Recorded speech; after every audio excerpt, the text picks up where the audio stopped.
నమస్తే welcome to 10 news నేను సింధూర ఇక అప్డేట్స్ చూసే ముందు హెడ్లైన్స్ చూద్దాం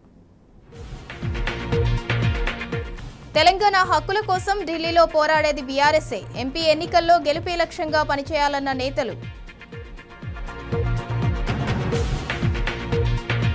రాష్ట్ర ప్రభుత్వం వడ్లు కొని నెల రోజులైనా డబ్బులు ఇవ్వటం లేదు బోనస్ తో సహా వెంటనే చెల్లించాలన్న బీఆర్ఎస్ నేతలు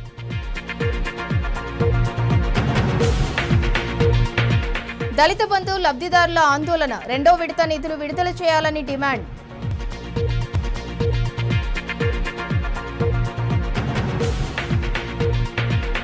హైకోర్టుకు అగ్రివర్సిటీ భూములు ఇవ్వొద్దు జీవో వెనక్కి తీసుకోవాలని వ్యవసాయ విద్యార్థుల పోరాటం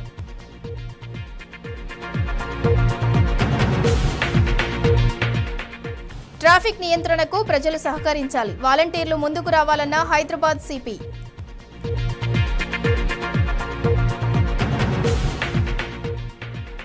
ఆసిఫాబాద్ పులులపై విషప్రయోగం ఇద్దరు నిందితుల అరెస్ట్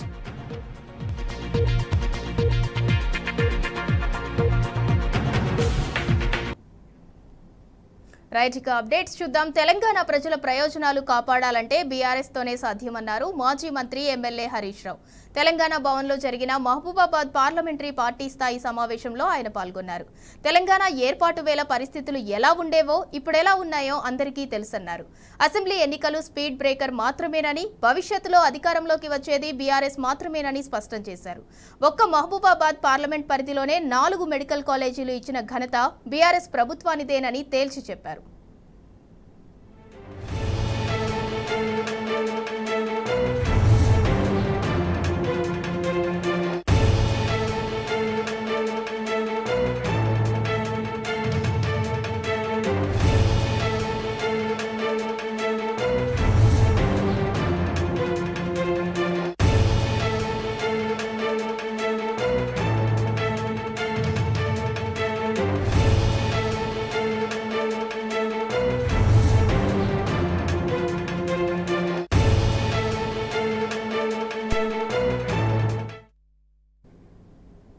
పదేళ్లలో వందలాది సంక్షేమ కార్యక్రమాలు అమలు చేసినప్పటికీ ఎన్నడూ ప్రజల్ని క్యూ లైన్లలో నిలబెట్టలేదన్నారు BRS working president KTR Congress చేసిన తప్పుడు ప్రచారాన్ని నమ్మి గొప్పగా పనిచేసిన నాయకుల్ని ప్రజలు తిరస్కరించారన్నారు మహబూబాబాద్ పార్లమెంట్ సెగ్మెంట్ పరిధిలోని నేతలతో సన్నాహక సమావేశంలో కేటీఆర్ పాల్గొన్నారు రేషన్ కార్డులు ఇవ్వలేదని తప్పుడు ప్రచారం చేస్తున్నారని 9.5 ఏళ్లలో తాము 6.5 లక్షలకు పైగా రేషన్ కార్డులను ఇచ్చామన్నారు దేశంలో అత్యధికంగా ప్రభుత్వ ఉద్యోగాలు ఇచ్చింది గవర్నమెంట్ ఎంప్లాయీస్ కు అత్యధికంగా జీతాలు పెంచింది బీఆర్ఎస్ ప్రభుత్వం మాత్రమే అన్నారు కేటీఆర్ ఇలాంటి అనేక అంశాలను ప్రజల్లోకి తీసుకెళ్లటంలో విఫలమయ్యామని నేతలతో అన్నారు కాంగ్రెస్ అబద్ధాల ముందు అభివృద్ధి ఓడిపోయిందని పనుల మీద కంటే ప్రచారం మీద ఫోకస్ చేసి ఉంటే తామే గెలిచేవాళ్లమన్నారు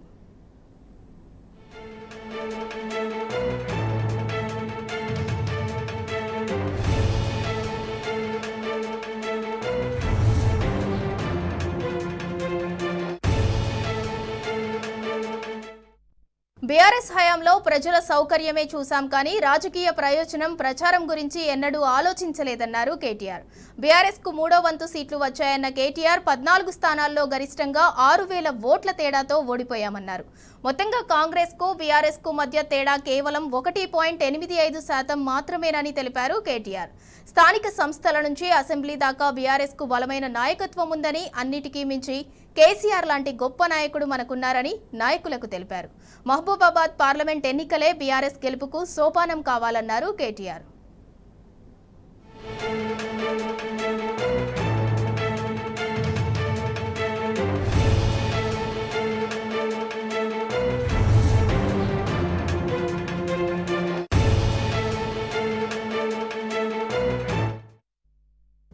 రుణమాఫీపై ఎన్నికల ముందు రేవంత్ రెడ్డి ఇచ్చిన హామీ ఏమైందని కేటీఆర్ ప్రశ్నించారు ఇచ్చిన అడ్డగోలు హామీలను నెరవేర్చే దారి లేకనే అప్పులు శ్వేతపత్రాల నాటకాలను ఆడుతున్నారు అందుకే వాస్తవాలు అందరికీ తెలియాలనే శ్వేతపత్రం రూపొందించాం ఎవరు నిరుత్సాహపడాల్సిన అవసరం లేదు మన పార్టీకి బలమైన నాయకులు అద్భుతమైన నాయకత్వం ఉంది ఇలాంటి పార్టీ సమావేశాలను వరుసగా పెట్టుకుంటాం. అనుబంధ సంఘాలను బలోపేతం చేస్తాం.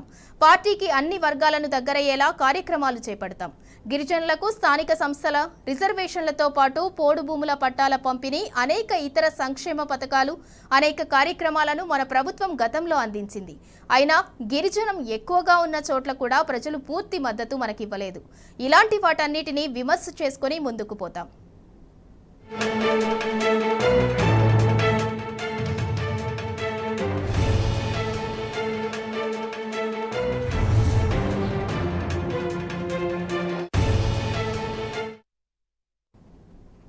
బీఆర్ఎస్ వర్కింగ్ ప్రెసిడెంట్ కేటీఆర్ ను తెలంగాణ మలిదశ ఉద్యమ తొలి అమరుడు శ్రీకాంతాచారి తల్లి కాసోజు శంకరమ్మ కలిశారు. తమ మనవడి పుట్టినరోజు వేడుకలకు రావాలని కేటీఆర్ ను ఆమె ఆహ్వానించారు. అనంతరం మాజీ మంత్రి ఎమ్మెల్యే హరీష్ రావుతో పాటు ఇతర నాయకులను ఆహ్వానించి అందరితో కలిసి భోజనం చేశారు.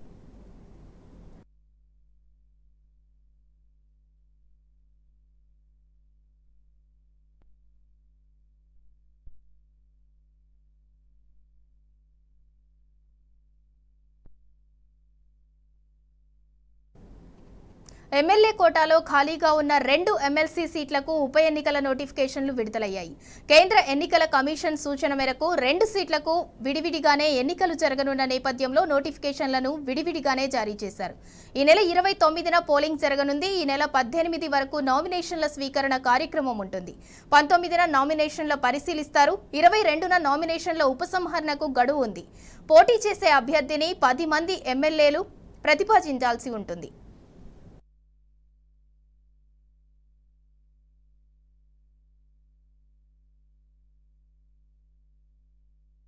గ్రేటర్ హైదరాబాద్ కు మరోసారి స్వచ్ఛ సర్వేక్షణ అవార్డు దక్కింది. 1,00,000 జనాభా పైబడిన నగరాల్లో ఆల్ ఇండియా క్లీన్ సిటీ 9వ ర్యాంకును సాధించిన greater Hyderabad municipal corporation 5 star రేటింగ్లో స్వచ్ఛ సర్వేక్షణ అవార్డును 2023 ఏడాదికి దక్కించుకుంది. గత ప్రభుత్వం తీసుకున్న చర్యల వల్ల జీహెచ్ఎంసీలో పరిధిలో ఎన్నో జాతీయ అవార్డులను సాధించింది. గత పురపాలక శాఖ మంత్రి కేటీఆర్ ప్రత్యేకంగా దృష్టి సారించి హైదరాబాద్ నగర అభివృద్ధికి కృషి చేశారు. అప్పుడు తీసుకున్న చర్యలతో ఇవాళ పలు అవార్డులు హైదరాబాద్కు దక్కాయి.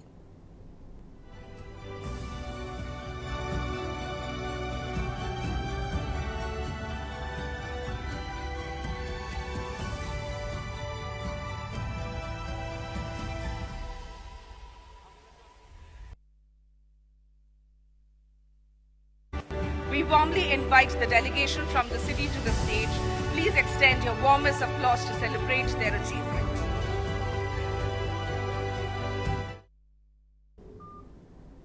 రాజేంద్రనగర్లో హైకోర్టు నిర్మాణాన్ని మేధావులు, పర్యావరణవేత్తలు తీవ్రంగా వ్యతిరేకిస్తున్నారు. పచ్చటి వ్యవసాయ క్షేత్రంలో చిచ్చు పెట్టేలా, ప్రకృతి విధ్వంసం చేసేలా ప్రభుత్వ నిర్ణయం ఉందని ఆగ్రహం వ్యక్తం చేస్తున్నారు. ఎవరి స్వప్రయోజనాల కోసం రాష్ట్ర ప్రభుత్వం ఈ ఏకపక్ష నిర్ణయం తీసుకుంటుందని ప్రశ్నిస్తున్నారు. ఈ మేరకు సోమాజిగూడ ప్రెస్ క్లబ్లో మేధావులు, పర్యావరణవేత్తలు, న్యాయవాదులు, ప్రొఫెసర్లు, ప్రజా సంఘాల ఆధ్వర్యంలో రౌండ్ టేబుల్ సమావేశం నిర్వహిస్తున్నారు. మిడిల్ క్లాస్ వాళ్ళు కూడా ఇల్లు కొనుక్కునేటువంటి పరిస్థితి ఉన్నది. మరి కనీసం రెంట్ పెట్టాలన్నా 20,000 30,000 రూపాయల రెంట్కే మినిమం ఉన్నా పెట్టారు అని పరిస్థితి ఉన్నది. అప్పుడు ఈ డబ్బులు ఏదైతే ఫీజులు పెరిగేటువంటి పరిస్థితి ఉందో కనీసం పేద మిడిల్ క్లాస్ ఉన్నటువంటి అడ్వకేట్ల కోర్టుకు దూరం అవుతారు. రిచ్ ఉన్నటువంటి అడ్వకేటే అక్కడ కోర్టులో ప్రాక్టీస్ చేస్తారు. మరి ఈ క్లయింట్స్ ఎవరైతే పోతారో 10,000కి 27,000 కోట్లకు న్యాయవాదులు అందుబాటులో ఉన్న వాళ్ళు ఈ లివింగ్ కాస్ట్ అంతా కూడా ఎవరిపైన చేస్తారు? క్లయింట్ల పైన, అంటే ప్రజల పైన ఇండైరెక్ట్గా ఏదైతే భారం పడేటువంటి పరిస్థితి ఉండేటువంటి పరిస్థితి ఉంటుంది. మరి అదే రకంగా ఈరోజు తెలంగాణ సచివాలయం కట్టినప్పుడు, బిల్డింగ్లు కట్టినప్పుడు, కూల్చినప్పుడు మనం ఇప్పుడు ఉన్నటువంటి ప్రభుత్వ పెద్దలు కానీ, మీడియా కానీ, సామాజికవేత్తలు ఆ రోజు విమర్శలు చేయడం జరిగింది. ఈ రోజు రాష్ట్రం లోపల ఎన్నో స్కీములకు మనం హామీలు ఇవ్వడం జరిగింది. ఎన్నో కడదామని చెప్పినాం. హాస్పిటల్లో ఇంకోటి కడదామన్నాం. దానికి డబ్బులు ఇవ్వడానికి లేదు, ఫీజు రియంబర్స్మెంట్కి డబ్బులు ఇవ్వడానికి లేదు. ఆ స్కీములు పక్కకెట్టి ఆ రోజు కమిషన్ల కోసం చేస్తామని చెప్పినాం. మరి ఈ రోజు ఉన్న బిల్డింగ్ను పక్కకెట్టి మరి అదే నువ్వు డబ్బులు ఇవ్వాలనుకుంటే కింద కోర్టు లోపల అక్కడ 2 బంగ్లాల్లో ఉన్నాయి, బాత్రూమ్ లేవు, అవిటి కట్టేటువంటి ప్రయత్నం చేయండి. ఈ రీసెర్చ్, వ్యవసాయ రంగ రీసెర్చ్ ఈ రాష్ట్రంలో కాదు, ఈ దేశానికి మొత్తానికి రీసెర్చ్ ఇన్స్టిట్యూట్. ఆ రీసెర్చ్ జరిగేటువంటి ఆ ఫలాలు ఒక విద్యార్థి కాదు, విద్యార్థి ఈ రోజు ఉంటారు, రేపు పోతారు. ఆ ప్రొఫెసర్ గారు ఇలా ఉంటారు, రేపు పోతారు.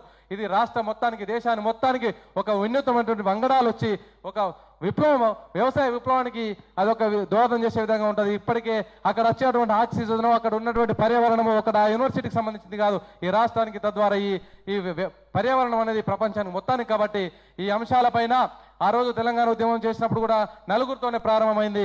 ఈ రోజు అగ్రి చట్టాలు కూడా పార్లమెంట్ సాక్షి చేసినటువంటి చట్టాలు ప్రధానమంత్రి గారు వెనుక తీసుకోవడం జరిగింది. ఈ జీవో 55ని కూడా తీసుకునేదాకా భవిష్యత్తు లోపల ఈ యొక్క విద్యార్థులు కూడా ఎవరు కూడా తన హక్కుల సాధన కోసం, న్యాయవాదులు ప్రజల కోసం పోరాడతారు. మా హక్కుల సాధన కోసం మేము కూడా ఈ విద్యార్థులతో పాటు ఈ పౌర ప్రజలతో పాటు అందరినీ ముందుకు తీసుకెళ్లేటువంటి ప్రయత్నంగానే హైకోర్టు నుంచి ఉద్యమాన్ని ఈ రోజు ఇడికి తీసుకొచ్చినాం. దీన్ని సంక్రాంతి తర్వాత ఈ ఉద్యమాన్ని ఉధృతం చేయడానికి అన్ని పక్షాలు కలుపుకొని ముందుకు తీసుకెళ్తామని ఈ సందర్భంగా తెలియజేస్తూ, ప్రభుత్వం ఏర్పాటు కాకముందు ఇప్పుడున్నటువంటి ప్రస్తుత సీఎం రేవంత్ రెడ్డి గారు ఏం చెప్పారంటే, ఏ విషయమైనా కూడా ప్రజల కోసం, ప్రజల సమక్షంలో మేము చేస్తాం, మాది ప్రజల కోసం వచ్చిన ప్రభుత్వం, మార్పు కోసం వచ్చింది ఈ ప్రభుత్వం అన్నారు. మార్పు అంటే ఏంటి? రియల్ ఎస్టేట్ బిజినెస్ చేసుకోవడమా? రాత్రికి రాత్రే జీవోలు ఏర్పాటు చేసుకొని కోర్టులను కూడా తరలించడమా? అయితే ఇక్కడ చెప్పినటువంటి విషయం ఏంటంటే, హైకోర్టు కుప్పకూలిపోతుంది, హైకోర్టు శిథిలావస్థలుంది అని దారుణమైనటువంటి ఎలాంటి ఆర్కియాలజీ, ఒక సిస్టమేటిక్ మెటీరియల్ ఎవిడెన్స్ లేకుండా, ఎలాంటి రిపోర్టు లేకుండా చెప్పడంతో హైకోర్టు తరలించబడుతుంది అని. నిజంగా చెప్తే ఆర్కియాలజీ డిపార్ట్మెంట్కు ఈ 200 ఏళ్ళు కూడా ఈ హైకోర్టు చెక్కు చెదరదని ఒక సర్టిఫికేట్ ఉంది. ఇంతవరకు ఆ సర్టిఫికేట్ చూపిస్తలేరు వాళ్ళు. ఇది అబద్ధం. రెండోది, హైకోర్టు మీద కుప్పగూలిపోవట్లేదు.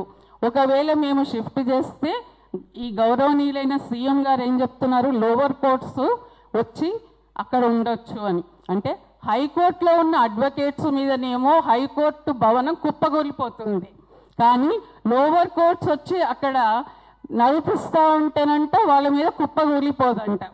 దీనిలో ఉన్న మర్మం ఏంటి? ఇది బాగా అర్థం చేసుకోవాలి. న్యాయవాదులు ఎవ్వరు కూడా ఇంట్రెస్ట్ లేదు, ఇష్టం లేదు. మమ్మల్ని ఎవరిని సంప్రదించకుండా సీజే గారు, సీఎం గారు జీవోలు ఇచ్చేసిండ్రు. మేము ఎట్టి పరిస్థితుల్లో అదే కోర్టులో అక్కడే ఉంటాము. ఇక మనము ఈ జీవ వైవిధ్యం కనుక చూసినట్టయితే కనుక ఇంతవరకు, అంటే నేను I'm talking about only the biodiversity park. University మొత్తం కనుక చూసినట్టయితే కనుక మాకు దగ్గర 5 లక్షల నుంచి 6 లక్షల చెట్లు ఉన్నాయి యూనివర్సిటీ మొత్తం. ఒక బయోడైవర్సిటీ పార్క్లోనే మనం చూసినట్లయితే 2.5 లక్షల చెట్లు ఉన్నాయి. ఇంతవరకు 20 కమ్యూనిటీస్, అంటే 20 రకాల కమ్యూనిటీ చెట్లని మనం అక్కడ పెంచడం జరిగింది. 2.5 లక్షలు ఉన్నాయి. వాటి జీవ వైవిధ్యం కనుక మనం చూసినట్లయితే కనుక సుమారు 681 రకాల చెట్లు ఉన్నాయి అక్కడ. వాటిలో వృక్ష జాతులు కానివ్వండి, చిన్న చిన్న మొక్కలు కానివ్వండి, క్లైంబర్స్ కానివ్వండి, ఏమైనా చెప్పండి. అలాగే జంతువులు చూసినట్టయితే కనుక జంతువులు కానీ పక్షులు కానీ చూసుకుంటే 444 రకాలు ఉన్నాయి. ఇంత జీవ వైవిధ్యం ఉన్న ప్రాంతాన్ని అసలు ఎవరికైనా అవగాహన ఉంటే కనుక వాళ్ళు ఎప్పుడు కూడా ఇట్లాంటి చర్య తీసుకోరు. అంటే ఈ గవర్నమెంట్కి చిత్తశుద్ధి లేదు. అంటే జీవ వైవిధ్యం మీద దాని యొక్క ఇంపార్టెన్స్ అనేది తెలియకుండా ఈ విధమైన చర్య చేపట్టారు. ఇది చాలా శోచనీయం. జీవో 55కు వ్యతిరేకంగా రాష్ట్ర వ్యాప్తంగా విద్యార్థులు ఆందోళనలు చేపట్టారు. హైకోర్టుకు వ్యవసాయ యూనివర్సిటీ భూములు ఇవ్వటాన్ని వ్యతిరేకిస్తూ వరంగల్ జిల్లా ఆరేపల్లి అగ్రికల్చరల్ కాలేజీ విద్యార్థులు నిరసనకు దిగారు. జీవో 55ను వెంటనే రద్దు చేయాలని డిమాండ్ చేస్తూ నగరంలో భారీ ర్యాలీ చేపట్టారు. వ్యవసాయ రంగానికి భూములు ఇవ్వాల్సిన ప్రభుత్వమే తిరిగి తీసుకోవటం అన్యాయమని మండిపడ్డారు. యూనివర్సిటీ భూములను కాపాడటానికి ఎంతవరకైనా పోరాడతామని తెలిపారు.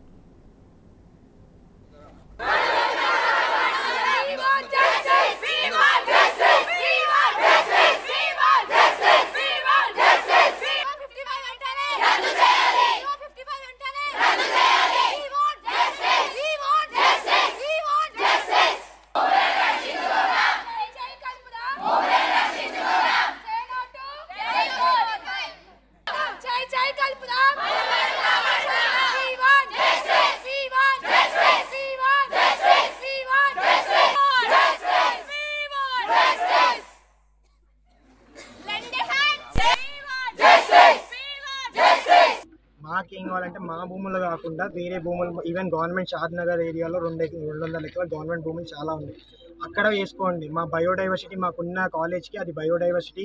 ఈవెన్ మన హైదరాబాద్కి అది సోర్స్ ఆఫ్ ఆక్సిజన్ని ప్రొవైడ్ చేయడానికి సోర్స్.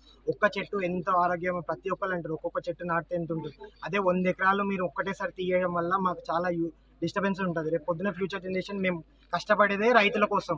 రేపు పొద్దున మాకు అన్ని పంటలు అన్ని ఉన్న ఫారెస్ట్ అన్ని తీసుకుంటే మాకు రేపు పొద్దున ఫ్యూచర్ జనరేషన్ మాకు ఏమి ఉండదు. మేము ఇక్కడ చేసిన ఫస్ట్ డిమాండ్ ఏంటంటే మా భూములు మాకు కావాలని. మా అగ్రికల్చర్ ల్యాండ్స్లో మాకు హైకోర్టు కట్టడం అనేది మాకు నచ్చలేదు. ఆలోచన ప్రభుత్వానికి వ్యతిరేకంగా మేము ఏం మాట్లాడట్లేదు, కానీ ప్రభుత్వం ఒక ఆలోచన మార్చుకోవాలని. వేరే స్థలంలో హైకోర్టు కట్టుకోవచ్చు, హైదరాబాద్లో ఇంకా చాలా ప్లేసెస్ ఉన్నాయి. సో ఆ ఒక్క ఆలోచన వాళ్ళు మార్చుకొని మా భూములు మాకు ఇచ్చేయాలని. అండ్ అక్కడ ఆ భూముల వల్ల మాకు ఎన్నో అడ్వాంటేజెస్ ఉన్నాయి. వాళ్ళు అట్లా చేస్తే మాకు డిసడ్వాంటేజెస్ కూడా కలిగే అవకాశాలు చాలా ఉన్నాయి. మా అమ్మాయిలకి చాలా ఇన్సెక్యూర్గా ఫీల్ అయ్యే అవకాశాలు ఉంటాయి. ట్రాఫిక్ జామ్ అవ్వడము అట్లాంటివి చాలా ఉంటాయి. సో ఒక్కసారి ప్రభుత్వం వాళ్ళ ఆలోచన మలుచుకొని వేరే స్థలంలో కట్టుకుంటే మేము చాలా ఆనందంగా ఉంటాం. జీవో 55ను రద్దు చేయాలని డిమాండ్ చేస్తూ జగిత్యాల ప్రొఫెసర్ జయశంకర్ వ్యవసాయ యూనివర్సిటీ విద్యార్థులు ఆందోళనకు దిగారు. సేవ్ అగ్రికల్చర్, సేవ్ ఫార్మర్స్ అంటూ నినాదాలు చేశారు. రాజేంద్రనగర్ వ్యవసాయ భూములను కాపాడుకుంటామని చెప్పారు. ఈ సందర్భంగా యూనివర్సిటీ బంద్కు విద్యార్థులు పిలుపునిచ్చారు.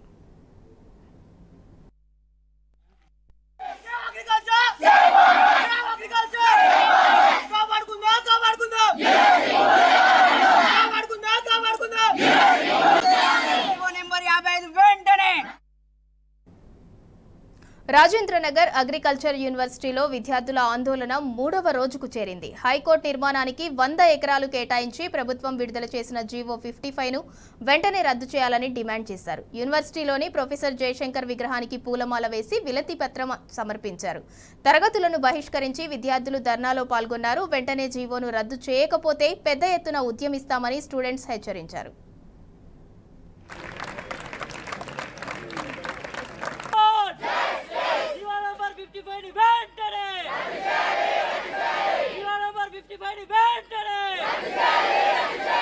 ఈరోజు professor Jayashankar Telangana state agriculture university UG, PG, PhD విద్యార్థులందరము కలిసి 3వ రోజు మాకు సంబంధించిన భూములలో హైకోర్టు నిర్మాణాన్ని కాపాడుకోవాలని చెప్పేసి నిరసనగా 3వ రోజు మేము నిరసన తెలుపుతున్నాము.